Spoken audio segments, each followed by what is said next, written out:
All right, taking a look here at some of the three-line ones. Yeah, let's take a look at some of the three-line ones. Um, let's start with this one right here. You take a look at the three-line ones. Um, the process is still the same, okay? Except now there's an area that will get shaded in, but you have to shade where it overlaps with three different lines. This, remember, is like a vertical line, so I go over to 3, right there, draw a line straight up and down, and it is a solid line because I have a line underneath right there. Pick a point not on the line, like 0, 0, and I plug it in. Is 0 less than or equal to 3? That is true, which means I shade in this direction. Okay. Next up, y-intercept is 2, so I go up 2. Put a point right there.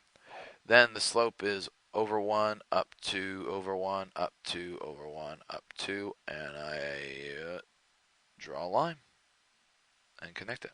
Pick a point not on that line. 0, 0 is 0 less than or equal to, that cancels out, 2. 0 less than 2, that's true, so I shade towards the point. So far, looks like I'm shading everything down in this area. Last one is right here, negative 2, because that's the y-intercept. Now I go down 1, right 2, down 1, right 2. I pick a point and draw a line. And once again, these are all solid lines because they're all greater than or equal to. And plug in a point, 0, 0, because it's not on the line. That cancels out. Is 0 greater than negative 2? Yep. So what happens here is, where do they all overlap? In this little triangle right in here. That's where they all overlap, inside that triangle. So that is what gets shaded in.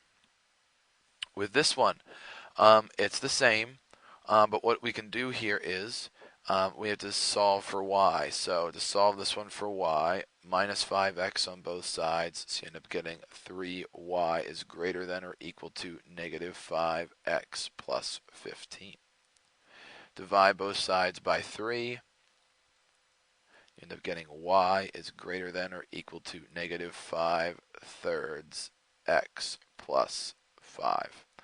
So when we go to graph that, positive 5, 1, 2, 3, 4, 5, there's a point.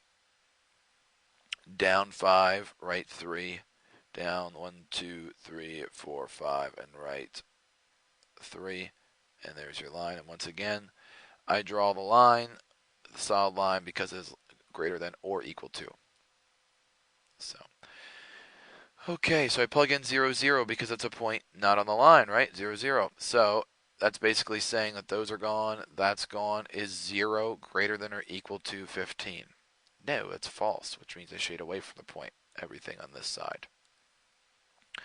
Okay, this line, you're used to seeing the y on the other side, so when I flip it, it would look like this. And that's like saying I have a 1x and a plus 0, which means 0, 0 is the point, and the slope is up 1 over 1, up 1 over 1. So it goes right through, right there, right down through. All right, I can't pick the point 0, 0 because it goes through it. So I need to pick a point not on that line. I'm going to pick the point 0, 1 because that's right there. There's 0, 1. So if I pick the point 0, 1, that means x is 0 and 1 is y. Is that a true statement? You betcha, which means I shade everything this way. So far I would shade in this area up here. All right. And then next is the line x is less than or equal to 5. That's a vertical line. So at 5, it's 1, 2, 3, 4, 5. I put a point, draw a vertical line straight up and down, or at least make a valid attempt to. Pick a point 0, 0, and that's true, which means I shade everything in this direction. Now where do they all overlap? They all overlap, and I'm trying to highlight it, in this area right in here. That's where all three of those lines overlap. It only goes down to there, but they overlap all up in there. It's the same exact problem. Okay, and that's the same type of problem there as well. But once again, you would subtract a 2x on both sides. So you get 3y is greater than or equal to negative 2x plus 6. Divide both sides by 3. I get y is greater than or equal to negative 2/3 x plus 2, which means I go up 2 and put a point. So I go down 2 and right 3, down 2 and right 3, and there is my line. Pick a point not in the line, that's 0, 0. When I plug it in, those basically cross out. Is 0 greater than or equal to 6? Nope, that's false. So that means I shade everything in this direction up here. Next up, I have to flip that again so I get y on that side. That's why I flipped it like this. I literally took the whole thing and flipped it over. And that line is like saying you have a 1 for a slope and a 0 as the intercept. It means it crosses at 0, 0. It goes up by 1 over 1 every time, and there's that one. Point not in that line would be something like 0, 1 like before. So there's 0 and there's 1. That is true, which means I shade everything in this direction. And then 5 again. 1, 2, 3, 4, 5. There's a line at 5. And pick a point not there, like 0, 0. So is 0 less than or equal to 5? That is true. So I shade everything in this direction. And the only spot where they overlap, once again, is in that top little area down in here.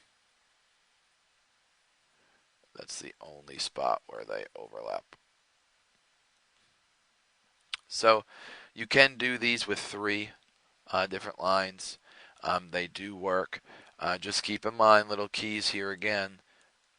These mean you have a solid line, and these mean you have a dashed line. You're shading where they overlap. So what that means is if I had 3 lines crossing and they all overlap in the center, you would just shade everything in the center. So when you're doing this stuff, make sure you're doing it with a pencil because you're going to probably have to erase a lot of stuff. And other than that, I believe that's it.